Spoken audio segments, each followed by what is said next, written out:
Эсенсизби урматтуу туугандар? Элет таануу аттуу курсубузга кош келиңиздер. Сиздер менен мен Элери Битикчи. Курсубуздун 4-чү сабагыбызда биз постструктурализм теориясын талкуулайбыз. Өткөндө биз постколониализм теориясын караштырып, колониализм дискурсунда кандай ыкмалар колдонгонун айта кеттик. Колонизаторлор өздөрүн башкалардын алдында көтөрүп, басып алган элдерди болсо кем кетип көрсөтүп турган. Муну да илим аркылуу жеткизип, илимди багындыруу үчүн колдонуп, империялар билим бийликти же башка сөз менен айтканда, бийликти негиздеген билимди жараткан. Биз жакшыбыз, башкалар болсо жаман дегенде дүйнө экиге бөлүнүп, абдан жөнөкөй ак кара түстүү көрүнөт. Ушул сыяктуу каршылаш экиликтерге философияда структура деген ат коюлган. Колониализм батыш жакшы, чыгыш жаман деген каршылаш экиликти жаратып, чыгышты башкарып турган. Империядагы метрополия өзүнүн колонияларын башкарыш үчүн көп каршылаш экилик структураларды жараткан. Империя, метрополия, колония экилигинде биринчисин прогрессивдүү, экинчисин артта калган, өзүн ачык, өнүккөн, башкасын жабык токтоп калган коом катары көрсөтүп турган. Мындай каршылаш экиликтер дайыма иерархиялык структураны тизип, биринчисин өйдөлөтүп, экинчисин ылдыйлатып, колониалдык билим бийликтин негизи, маңызы болуп, азыркы илимге катуу таасир берген. Постструктурализм ыкмасы ушундай ичинде иерархиясы болгон, бирөөсү башкарган, экинчиси баш ийген каршылаш экиликтерди сынга алууда. Албетте, экилик структуралар ар бир маданиятта бар. Күнгөй тескей, өйдө ылдый, эр тарап, эпчи тарап жана башка. Бирок мындай структуралардын ичинде иерархиялар болсо, бул билим бийликтин көрсөткүчү. Иерархиялык экилик структураларда биринчиси үстөм гегемонияга караштуу, экинчиси болсо баш ийген сабалтырн болууда. Структурализмди сынга алуу эң биринчи Францияда 1960-жылдары жаралган. Ошону менен катар 68-жылдын майында Францияда жаштар жана жумушчулардын мамлекетке каршы көтөрүлүшү башталган. Европада көбүнчө мамлекет коом киши жана эркек аял деген иерархиялык экилик структуралары сынга алынган. Мурунку колониялар болсо постструктурализмди, колониализм жана модернизмди сынга алыш үчүн колдонгон. Империялар жергиликтүү элдерди башкарыш үчүн колониалдык билимди жараткан. Бийлик колонияларды багындыруу үчүн заманбап салттуу, батыш-чыгыш, ак-кара, маданияттуу, маданиятсыз, прогрессивдүү, артта калган, өнүккөн, өнүгүп жаткан сыяктуу иерархиялык каршылаш экиликтерди жаратып, колониалдык билим түзгөн. Колониализмдин ачык формасы бүтсө да, колониалдык билим дагы эле сакталып, неоколониализмдин негизи болууда. Илимдердин көпчүлүгү батышта жаралган үчүн Европа текебердик сезимине ээ болуп, өзүн чындык жана бейтарап билимди жарата алуучу күч катары эсептеп калган. Муну колумбиялык илимпоз Сантьяго Кастро Гомес нолдук чекиттин гибриси деп атаган. Гибрис текебердиктин синоними. Европа өзүн бейтарап байкоочу жана жалгыз гана илимий ыкмаларга таянган билим жараткыч болгонуна ишенип, башкача ойлогондорду байкабай калды. Мындай стратегия Европанын башка маданияттарга каршы үстөмдүгүн жаратып, илимди, билимди жараткан жалгыз булагы катары жарый алган. Ушинтип европалык илим жалгыз гана билимдин булагы болуп калды. Окумуштуулар буга жаңы орто кылымдар деди. Орто кылымдарда чиркөө чындыкка ээ болгонун жарыяласа, Эми болсо илим же тактап айтканда Европада жаралган илим чындыкка монополия кылып жатат. Метрополия жана колониялардын арасында иерархия түзүш үчүн колониалдык билим заман убакыттын башкача бир сезимин жараткан. Колониалдык убакыт элдерди прогресстин жолуна салып, алдыңкы жана арттагы улуттарга бөлүп иерархия түзүүдө. Албетте, дүйнөдө технология жана экономикалары өнүккөн өлкөлөр бар. Бирок бул өнүгүүнү маданиятка байлап, европалык илим өздөрүндөн башкаларын маданияттары артта калган элдер деп жарай алган. Өнүгүш үчүн жалгыз гана европалык маданиятты кабыл алыш керегин жана бул ийгиликтин жалгыз гана жолу деген илимий сыяктуу тастыктоолор жайылган.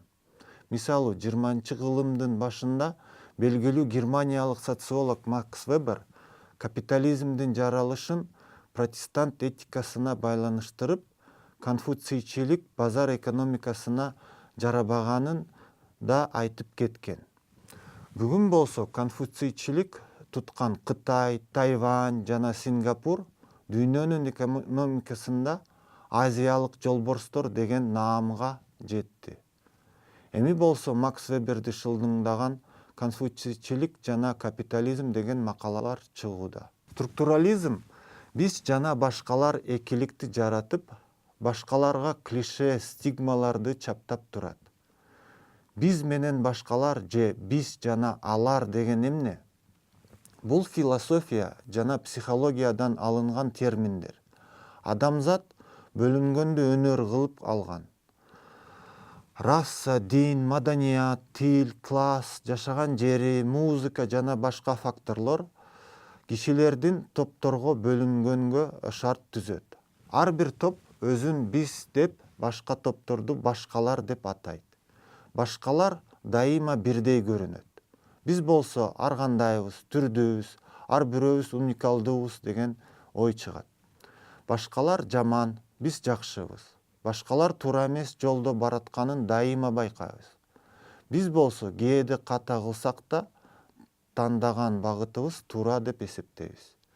Эгерде башкалар айтканыбызды угуп, биздей болсо, анда алар да туура жолго туруп, жакшы боло турганга мүмкүнчүлүк жаралат. Ушундай көрүнүш ар кандай топтордо, элдерде бар. Бирок колониализмден өткөн элдер өздөрүн кемсинтип, биз жаманбыз, башкалар жакшы деп калган. Кыргызда да биз дегенде бизди көрсөтө турган кыргызчылык касиети бар. Азыр кыргызчылык элдин жалгыз гана жаман өзгөчөлүктөрүн белгилейт. Биз жалкообуз, өнүгө албайбыз, өлкөбүздү башкара албайбыз, менталитетибиз ушундай да деген сөздөрдү күндө угабыз.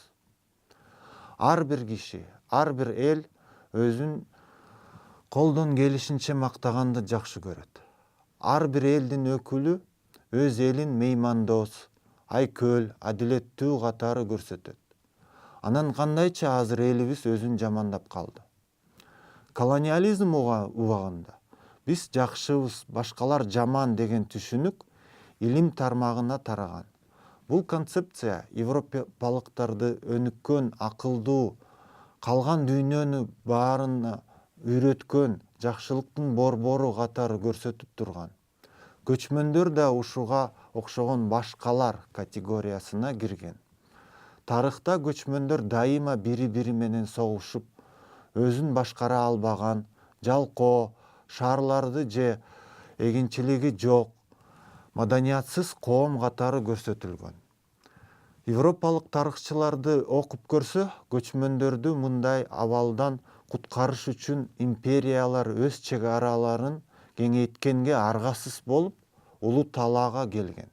Европалык илим көчмөндөрдү так ошол башкалар катары сүрөттөп чыккан. Анан көчмөндөр ушунчалык жаман болсо, өзүн башкара албаган чыр эл болсо, албетте жакшылардын курамына киргиси келип, империянын борборуна элчилерди тез-тез жиберип турат. Европалыктар айтымында башкалар өздөрүн кем кетип болгонун сезип, жакшылыкка умтулат. эл караңгы болуп муну сезбесе да, элдин эң мыкты уулдары өз элин жаман экенин түшүнүп, жакшыларга элчи жиберет. Ошондуктан евроцентрик тарыхта империялар эч качан багындыруу же согуш аркылуу келбейт. Башка элдер дайыма өз калоосу менен империянын кучагына келип турат. Көчмөндөр да Орусия империясына так ошол өз ыктыяры менен кирген деп тарыхта жазылып турат. Москвада жазылган тарыхты окуп көрсөк, дайыма добровольное присоединение Киргизии к России же кыргыздын Орусияга өз эрки менен киргенин билип калабыз. Империя эч качан кылыч менен келбейт. Ага башкалар дайыма өз эрки менен баш ийет деп тарыхта дайыма окуп турабыз. Тарыхта муну баскынчысыз нарратив деп атайт. Империянын курамына кирген башкалар өздөрүн жеңилген эл катары сезбейт. Кайта жакшылыктын тарабына киргенине сүйүнөт.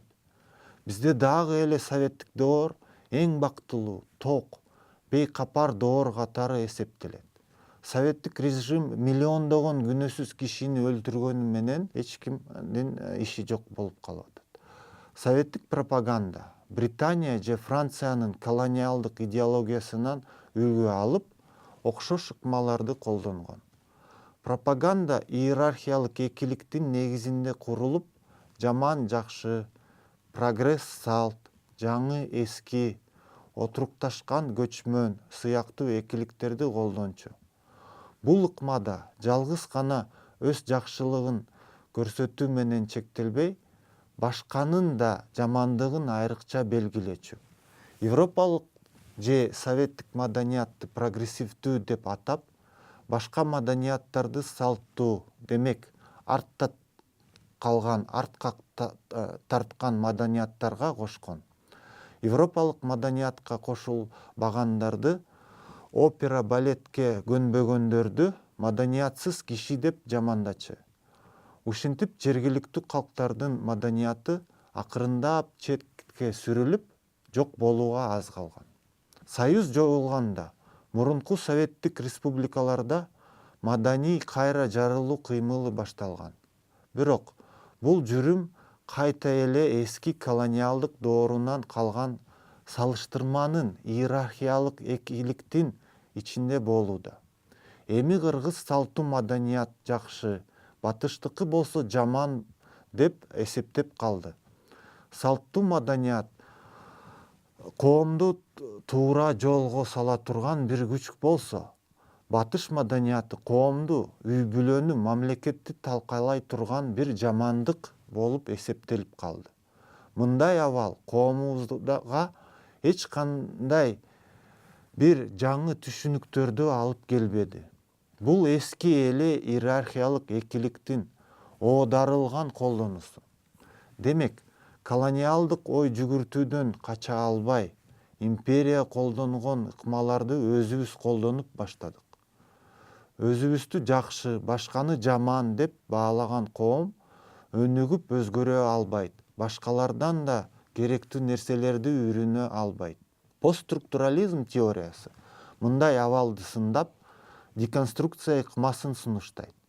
Деконструкция түшүнүгүн Франциянын колониясы болгон Алжирда төрөлүп өскөн философ Жак Дерида сунуштаган. Деконструкция бул иерархиялык экиликтен башканы кемсинтип, өзүн улуктоодон кетүү ыкмасы. Ошондо гана колониалдык ой жүгүртүүдөн кутулуп, анык эркиндикке жетебиз. Сиздер менен мен Элери Битикчи болдум. Көрүшкөнчө эсен болуңуздар.